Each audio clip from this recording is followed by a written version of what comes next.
you still I don't know. I'm not sure that you know what to do after post retirement yet. But what career plans after your athletics are you considering at the time at now? And if money and time weren't factors, what completely unrelated dream job would you pursue just for fun? Probably. Okay, so right now I really don't know what I'm going to work for yet.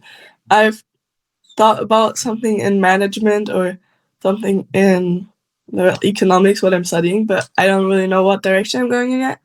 But a dream job, I don't know, I would like to have a bookshop or something. I think What? that would be really Excuse me. cute. A bookshop, Okay. like a Yeah, little yeah, yeah. shop Right. or a coffee shop or something. I think that would be really cute. Oh, that's cute. That's cute. Back to SEA Games in Vietnam in 2021. That was your debut. You were training solo in Germany and made adapting to the Indonesian team too. So the culture, of course, was so different between in Germany and Indonesia. Whether it's about the team cohesion or because you train alone at the time, and how did you overcome the initial shyness to get comfortable with your teammates at the time? Would you please tell us? um, so in the first year, I didn't really talk to a lot of people just because I was so nervous. Yeah. But there was one senior, Kanya. She kind of took me under her wing. She started talking to me a lot and started introducing me to the other seniors. So I think she was a really big part of it, just because she tried to include me. And then the second time for SEA Games was a lot easier because I already knew a lot of people, and the new juniors, Mm. um, I could talk to them easier because I think I kind of knew what they were going through. And yeah, I think that helped me a lot. Yeah. Okay. So you've met a lot of people like Kyla and then whatnot. Who's become your closest friends of the team, and what inside joke or shared struggle that bonds you? If you don't mind. Um, yeah, so I think my closest friend this SEA Games was Michelle. I think last SEA Games as well. We just became very close. We were roommates in the past two SEA Games, so I think that helped a lot. Um, and an inside joke, I don't even know.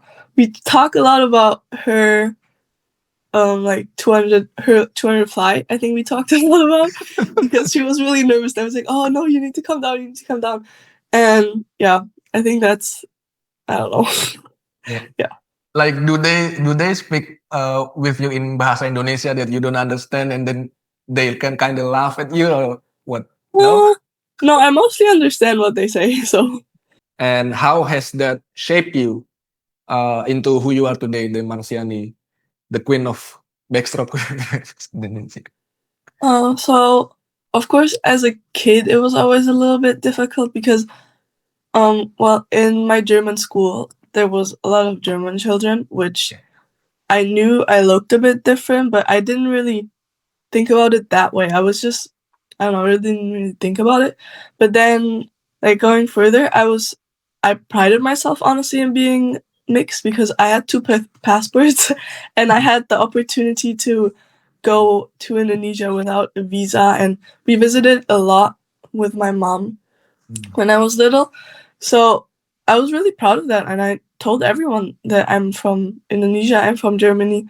Um, and I think, I mean, I still struggled a little bit because I didn't really know which culture I fit into more. Obviously, I grew up here, so I had a lot of German friends rather than Indonesian friends. But yeah, it was a little bit of a struggle. But Okay. I I'm just friends with the people that are nice to me, and that's really it. So I think it shaped me in the way that I'm a very open person. I talk to everyone and I accept everyone for who they are because I struggle with it myself, like not feeling accepted.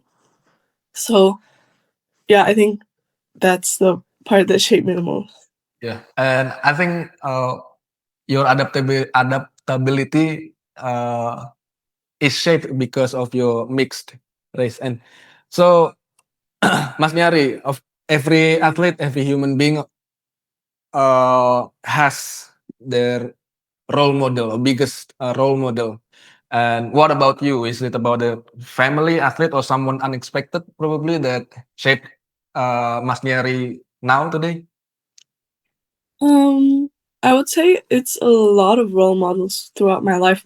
So at first, as a kid, it was always obviously my parents, and then I started when I got like a phone. When I got onto the internet, I saw these big athletes like performing and swimming really fast.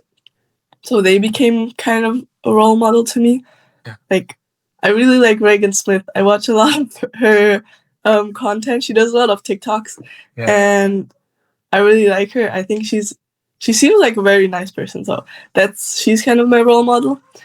And yeah, honestly, just people around me that like the small things. When people do nice things, I try to, I don't know, do the same thing. Or when someone says something that I think, oh yeah, that's really smart, that's really insightful, I remember that and I try to bring it into my life.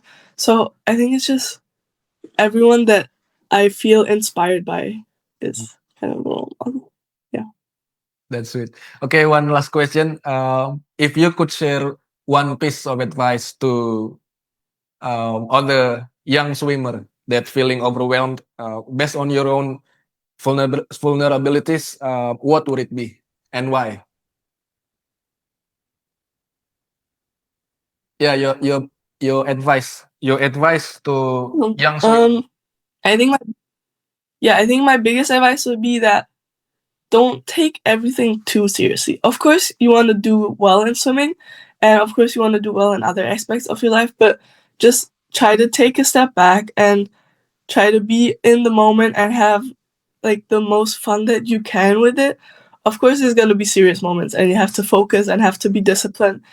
But I don't know, just try to enjoy the process rather than like overthinking what you have to do in the future.